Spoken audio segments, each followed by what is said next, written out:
Okay, so we are on our way to Goa for the EO event that's taking place tomorrow evening. And instead of taking a flight, we decided to drive down. A couple of reasons. One is amazing weather. Second, amazing weather to drive, not to fly. The second is, when you go on a flight to a place like Goa, you wake up in the morning, there is a hurry to get to the airport, then there's a hustle and bustle of the airport. And then you are in a metal pipe, you land at the other end, there's again hustle and bustle of finding your luggage. Your cadence of life is running at like 100 beats a minute. When you drive down to a place like Goa, then when you get out of Bombay, there is that hitch pitch in the morning, there's rush, again that cadence. But when you start hitting the highway, like we are right now in the Atal Setu, one of the most beautiful bridges in India, then slowly the traffic becomes lesser and lesser. And as you are maybe a half an hour, 45 minutes, your cadence actually slows down. And that's the zone in which you start thinking. You start, I think, driving, and to a greater extent, riding a motorcycle, one of the best ways to meditate, because your body is occupied and your thoughts are free. And when you do it for a few hours, by the time you reach your holiday destination, you've actually had a cadence being slowed and being brought down to a state in which you can really enjoy that holiday and the time of downtime. No, you see actually that Bombay Pune, where the Pune turn happens, they have put tires on the side, which means that so many people have, you can make out, people have crashed into it. I'll show you where it comes out. It comes out in the service lane. So this is what I meant when I said that, after you travel a little bit of distance, like right now we are in this road and you can see maybe one auto rickshaw, that also a really pretty dressed up local one. But you don't see that hitch pitch of the traffic. It's empty roads, amazing waterfalls, lot of green all around you. Green is a soothing color for the eye. So you start unwinding. This is actual unwinding. This is the story. Basically, till 1940s, after the Second World War, both US and USSR, the two blocks, they were competing on the nuclear race. And once USSR also got the nuclear race, the next race became the space race. And there actually Soviet Union had the lead, because Soviet Union was the first one to launch the Sputnik satellite, was the first to launch animal, a living creature, like the dog, and the first to actually get a man on space, Yuri Gagarin. So when this race was going on, there'd be a lot of anecdotes and jokes we were told as kids about how superior Russia is and how intelligent they are and stuff like that. And one of the stories which was very popular was that the US spent $100,000 or whatever amount, lots of money, in trying to develop a ballpoint pen or an ink pen that would work in space, because obviously the ink wouldn't work in zero gravity. And they spent months and years trying to figure it out, and they spent a lot of money.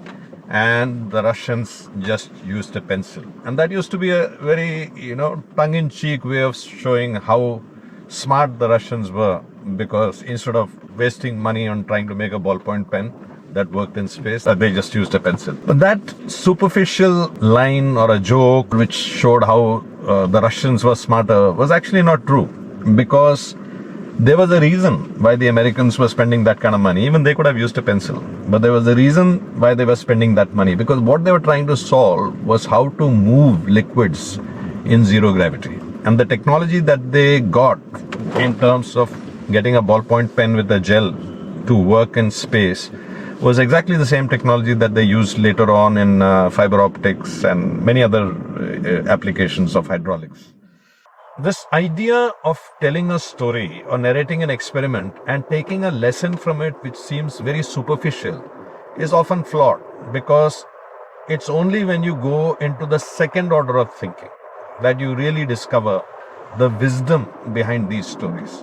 Otherwise, they just end up at a superficial level where all you're learning is an anecdote, but not the depth of that story. All right, so I was talking about learning storytelling from movies.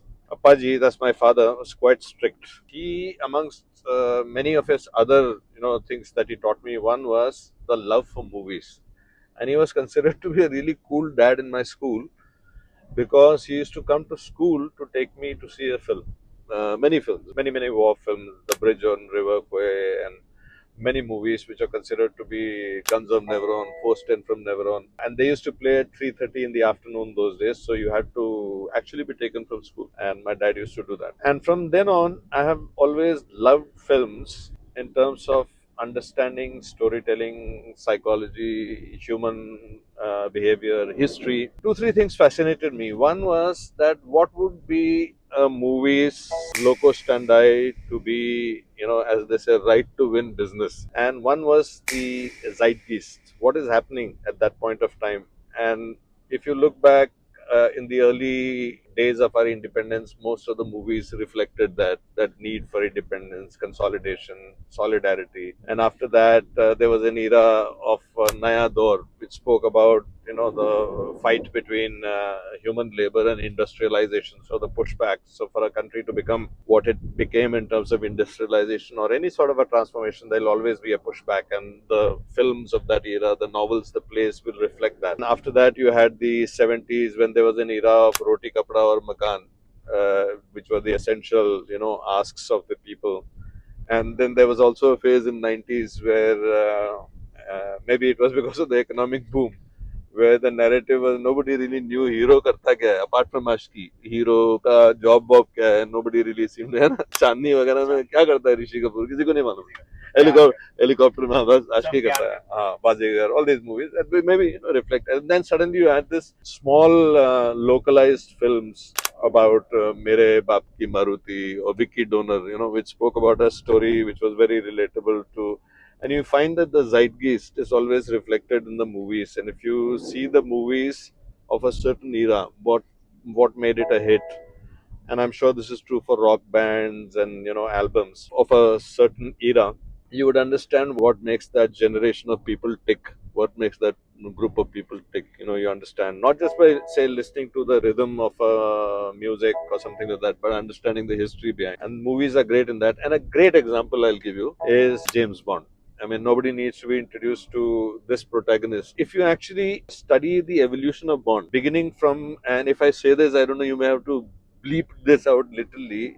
There's a character in one of the Bond films called Galore. And from a protagonist who was considered to be the epitome of machismo and, the suave, tough spice, heavy smoker, heavy womanizer hero, has transformed today to a non-smoker, single relationship father, but of course, in whose internal organs drugs are found at times, and at times alcohol also. But other than that, cleaned up in some of his earlier behaviors. These are all portrayals of what the society considers to be its role model today. If you study films, you actually learn a lot. You learn about storytelling, you learn about human psychology, you learn science fiction frameworks and how to break frameworks. It's a great educational tool. Even if the story is fiction, it has to be based on enough reality for it to be believable. That's the reason why I would urge watching films in a structured way, in an intelligent way, actually should be part of your learning repertoire. I went to attend this session by a gentleman inside. He is a black belt, I think 5 dan or something, or really high up there in Aikido. And he told me this story about how he learned Aikido. So apparently in his younger days, he was fascinated, as most of us were, with actors and cricketers, mostly cricketers. One easy way, apparently, for him to get access to cricketers was as staff in the clubs in five-star hotels as the security people. So they would hire smart-looking people who would handle these lumpen elements and try to get inside. So he was taken for that. He was a tough guy from way before. He said that you couldn't hammer up those guys, you couldn't beat those guys because obviously you can't beat up a guy. You had to learn how to sort of lock them into a place and use holds and locks rather than strikes. And that's why he learned Aikido. So he actually gave a very interesting depth to it by saying that we are all often taught fight or flight, but you have an art form which is about negotiate. You are neither fighting nor are you flying, but you are negotiating. That look, don't escalate this. When you put a person on a chokehold, for example, you are actually suggesting that you can de-escalate here. You don't have to take it further. You're both testing each other's strength and you're exhibiting your willingness to inflict pain. And that I think is the key. It's not that who is stronger. It is who is willing to go how far to inflict pain on the other. And there is a balance there, because if one side inflicts too much pain on the other side, then the other side will be compelled to retaliate in a desperate bid to survive. So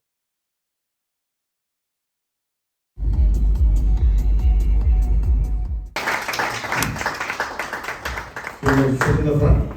Same price per user.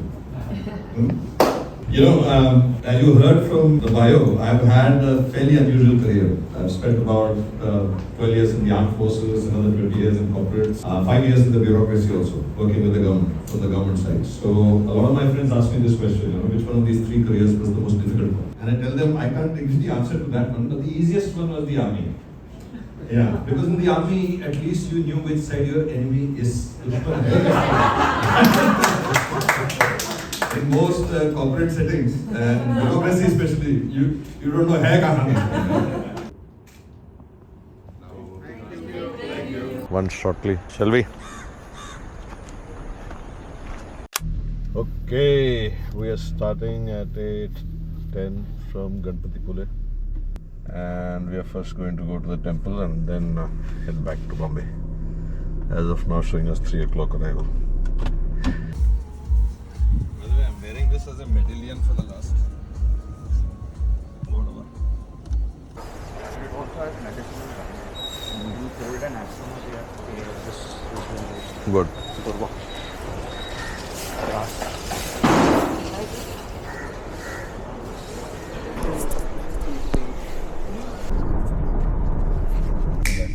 When I bought that GS, the first modification they do is the horn. The horn. Because they say the original horn is like a tweet. Yeah. Beep. Yeah. Just to let people, Yeah. And here you need to do that. Yeah. Otherwise, people won't turn because half the time they're on their phone or headphones. There was this movie called Kala Patthar in the 70s. It was a mining accident. A very big, famous movie. Amitabh Bachchan, Shashi Kapoor, Shatrughan, the top 3 actors of that time. All 3 in the same movie. It was also the first time that in Bollywood there was a Hollywood technician brought. There have been some examples of actors coming and playing and all, but this was the first time that a technician was a sound technician. So the opening scene of the movie is a mountain and there is a silhouette of the workers going to work. It's a silhouette against the rising sun. I'm forgetting his name. He said that had it been a Hollywood audience, I would have left the grandeur of the scene just overwhelmed the audience and I wouldn't have put any sound. But because it's an Indian audience, I have to put sound in the beginning. So there's this chattering of people speaking, clanking of the tools and all of that stuff. Otherwise, they'll think the movie's not working. Yeah, otherwise the people will start whistling in the theatre. Say, yeah, the sound is not working. So because very common. It's very common. Yeah. And I remember when we used to watch movies, suddenly the sound would go off. Yeah. And the only way the people had of letting the cameraman know is by hooting and howling. Yeah. Because in the projection room, there are 2 projectors. The guy turns on one projector and he's, not on his phone those days, but he's goofing off. Yeah. So it's only when he hears this commotion happening in the theatre that he'll just get up and check what's wrong. Right? That necessity of sound as a playback. Matter of fact, when we were in Ferrari, one of the questions I asked them was this, that the Ferrari's claim to fame was its engine, the internal combustion engine. Yeah. Right? Now it is not the internal combustion engine, it's a bloody motor. You can get anyone, then that way though you might as well get Michael Jackson to design a tune if it is only sound. Yeah. Right? Or whoever. Yeah. The latest singer. Say you design a tune for my car. Doesn't make sense. Because it's not the same thing anymore. I don't know how they're going to tackle that. Play pen they have.